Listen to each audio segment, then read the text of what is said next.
Sementara itu, pasca beredarnya ikan berformalin di Pasar Takengon Aceh Tengah, selepas pemeriksaan UPTD Dinas Kelautan dan juga Perikanan Provinsi Aceh, tim pengawas pangan Kabupaten Aceh Tengah melakukan sosialisasi bahaya formalin ataupun boraks ke para pedagang dan juga pembeli ikan.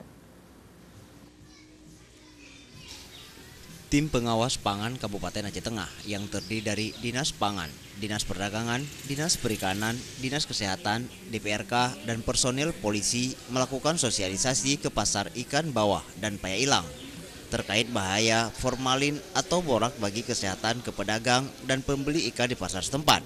Sosialisasi ini dilakukan agar pedagang yang menerima ikan dari pemasok dapat lebih jeli terhadap adanya penggunaan formalin, serta memastikan bahwa ikan yang akan dijual sudah layak untuk dikonsumsi. Sementara itu, konsumen juga diminta lebih teliti dan memperhatikan ikan yang hendak dibeli terhadap ciri-ciri ikan yang telah dibubuhi formalin. Adapun tanda-tanda yang mudah dipahami yaitu tidak adanya lalat yang hinggap pada ikan tersebut, dan ikan lebih keras, berbau aneh, serta warna ikan tidak lazim. Petugas juga meminta warga agar hati-hati dalam memilih ikan di pasaran, di mana formalin atau borak sangat berbahaya bagi kesehatan. Akibat terkonsumsi formalin akan menyebabkan kanker hati, kanker mulut, serta penyakit berbahaya lainnya. Kami dari dinas terkait, yaitu tim Satgas Pangan, dibantu oleh kedua anggota Dewan, itu telah mengadakan sosialisasi kepada pedagang yang kedua pasar ikan bawah maupun pasar pailang. Jadi ini kita sarankan kepada mereka agar mereka ini hanya penampung ini.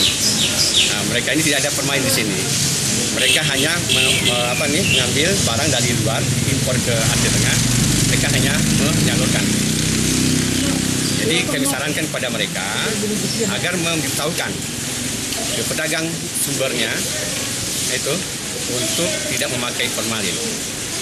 Jadi kami mengharapkan tim ini pedagang dapat berjalan dengan baik dan masyarakat mengkonsumsi tadi tidak dicemari oleh formalin. Saat sosialisasi tersebut, petugas memberikan pemahaman kepada para pedagang ikan di pasar dan meminta untuk bekerjasama dalam memberantas adanya ikan berformalin yang beredar di Kabupaten Aceh Tengah. Tidak hanya sosialisasi secara lisan, tim pengawas juga memasang spanduk himbauan bahaya ikan formalin serta ciri-ciri ikan yang telah berformalin sehingga warga dapat membaca dan memahaminya. Tim Liputan Aceh TV.